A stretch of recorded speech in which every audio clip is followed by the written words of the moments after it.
આજે ડીસા ખાતે અર્બન હાટનું ખાતમુહૂર્ત કરવામાં આવ્યું છે।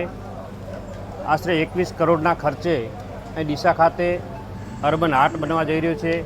એની અંદર સ્વદેશી વસ્તુઓ જે આપણે ત્યાં જ બનતી હોય એ લોકો અહીં આવી અને વેચી પણ શકે અને બનાવી પણ શકે અને એમને રોજગારી પણ મળી શકે એના માટે અદ્યતન સુવિધાવાળું નવીનીકરણવાળું જે મોદી સાહેબનું સપનું છે કે સ્વદેશી વસ્તુ વાપરવી, એના માટે આજે ડીસા ખાતે મોટી સંખ્યામાં લોકો જોડાઈ અને આ ડીસા ખાતે સ્વદેશી વસ્તુ મળી રહે અને સ્વદેશી વસ્તુ અહીં બને એના માટે 21 કરોડના ખર્ચે અર્બન હાટ બનવા જઈ રહ્યું છે। એટલે ઘણો બધો આ વિસ્તારને ફાયદો પણ થશે અને જે મોદી સાહેબનું સપનું છે એ પણ પૂર્ણ થશે। એટલે આ વિસ્તારને ખૂબ ઉપયોગી થાય એના માટે ડીસા ખાતે આજે અર્બન હાટનું ખાતમુહૂર્ત કરવામાં આવ્યું છે।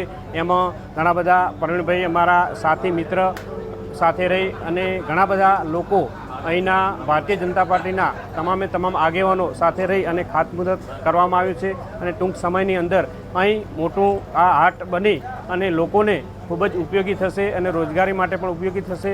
એટલે ખૂબ ખૂબ સરકારનો પણ આભાર માનીએ કે આ વિસ્તારની અંદર સ્વદેશી વસ્તુ માટે અને લોકોને ઉપયોગી થવા માટે, લોકોને રોજગારી મેળવવા માટે સરસ મજાનું અહીં હાટ બનવા જઈ રહ્યું છે। એટલે ખૂબ ખૂબ અભિનંદન।